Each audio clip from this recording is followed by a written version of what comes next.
Good evening, everybody. Welcome to our show today. Whether you are listening to us in the comfort of your room or you are stuck in traffic, my name still remains Giwa Kende.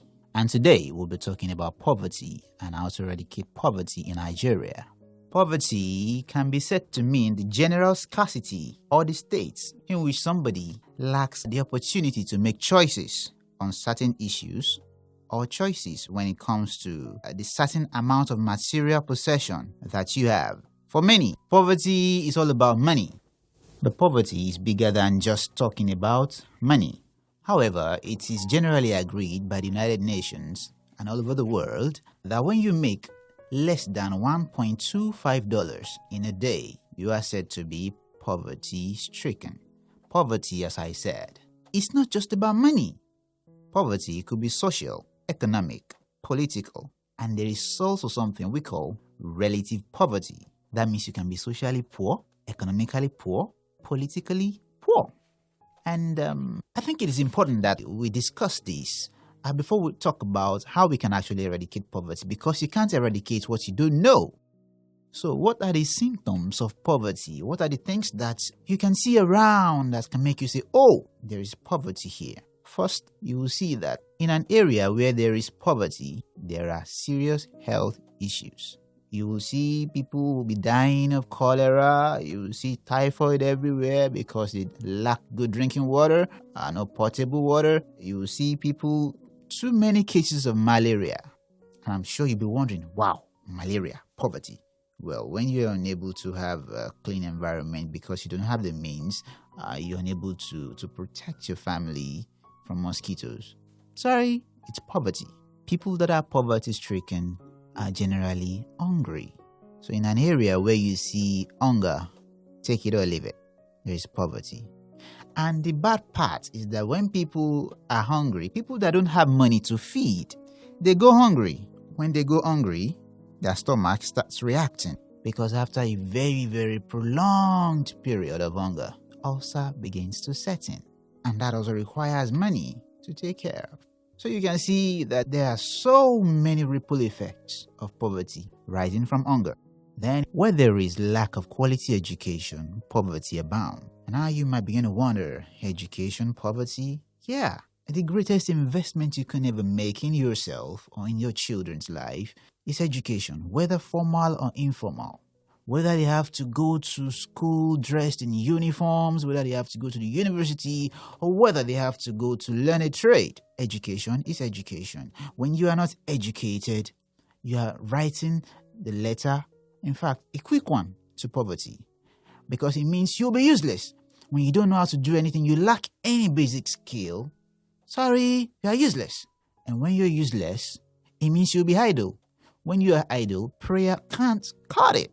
It means that you can't work. You are basically useless to yourself, to the society.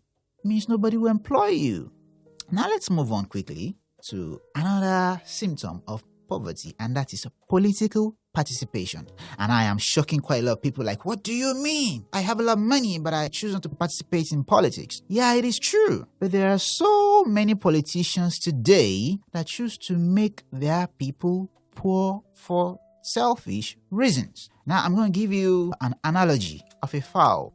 I think it was Hitler or someone that did something like that.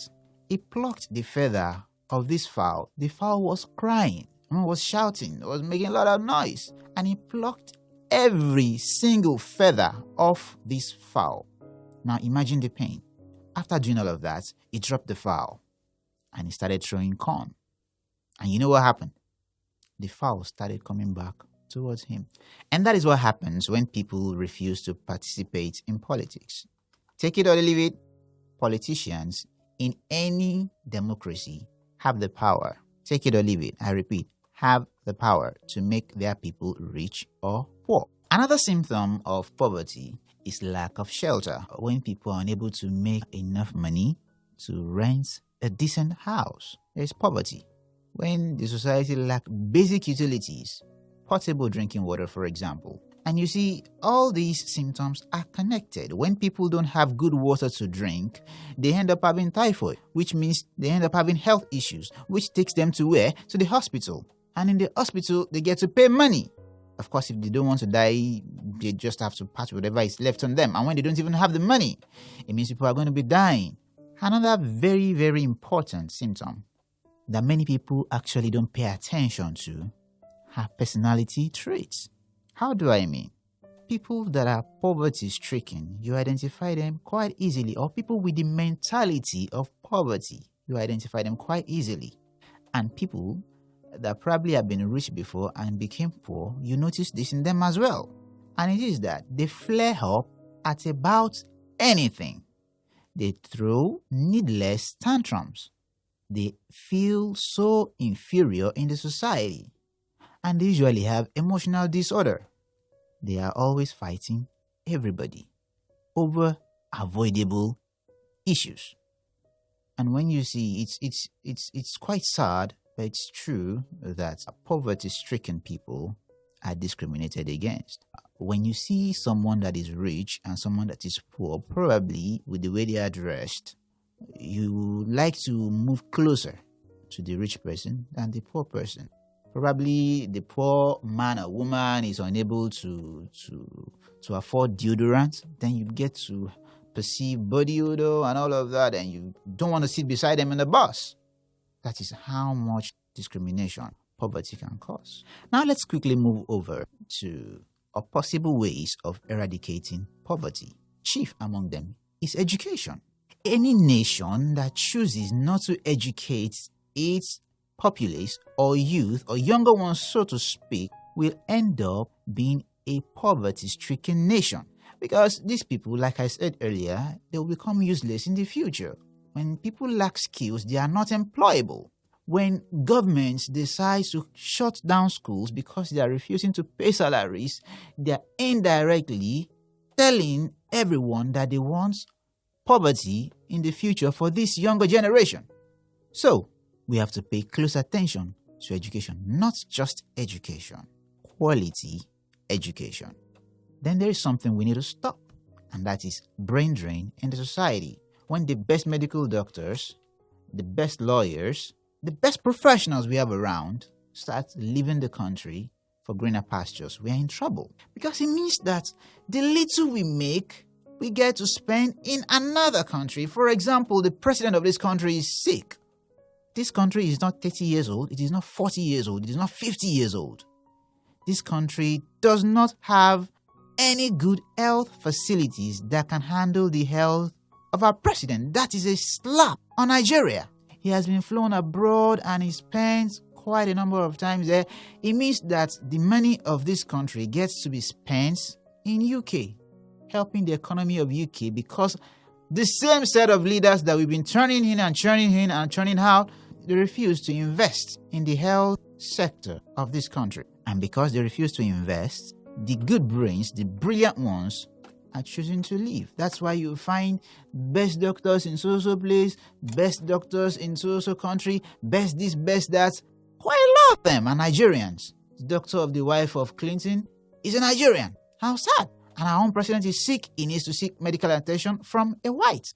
It's not because we are dumb, but because there is brain drain.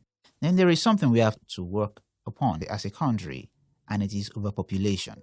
You see, when there are too many people fighting for a resource that is not enough, eventually it doesn't get to be enough for anybody and everybody. It means that what we are supposed to use for 2 people, we are using for 10. This goes to married people or couples that are planning to have babies. It's about time we start cutting on the number, because the more we have, the more exerting it will be on the resources we have. And when we are unable to provide for these people, take it or leave it, poverty continues. Then very, very importantly, before I go today, is the issue of corruption. We have to stem corruption or else corruption will kill the country. And when corruption kills, you will just see maybe 20% of the country, they'll be living large, while 80% are dying of hunger and other issues related to poverty. So that is something that is not negotiable. We have to really, really work hard as a country to ensure that we bring corruption down. And before I go, our financial institutions should start ensuring that they help in creating entrepreneurs. There are so many people with brilliant ideas out there who just need financial assistance to be able to make things happen and employ other people. So therefore, in order to ensure that we eradicate poverty, our financial institutions have a big role to play as well. Because in every economy that there is a turnaround, it is because there are so many small and medium-scale enterprises, and these people are actually bankrolled by financial institutions. Okay, I think that's about all for today. I'll see you some other time. If you're driving, drive safely.